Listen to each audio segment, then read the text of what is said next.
want to be very clear. We can ban assault weapons and high-capacity magazines in this country once again. We should do it again. That's one of the best tools we have right now to prevent gun violence. It will save lives. We should also ban assault weapons in the process, and eliminate assault weapons and the size of magazines. We can ban assault weapons and high-capacity magazines. Now, I'll be the first to tell you that I ain't the sharpest knife in the drawer.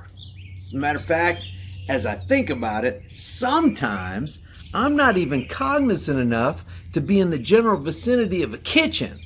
But you're going to sit there and tell me that the federal government, who's had a 50-year-long war on drugs, and during that time, they can't even keep drugs out of schools, definitely can't keep them off the streets, and we know they can't keep them out of the federal prisons, but you're going to sit there and tell me that that same government wants you and me to disarm ourselves while we sit back and trust that failed federal government to keep us safe from criminals?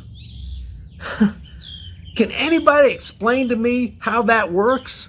Because in my estimation, you got to be a special kind of grade A, supercharged, premium, unleaded, unadulterated stupid to believe that train wreck of BS. Move, bitch, get out the way, bitch, get out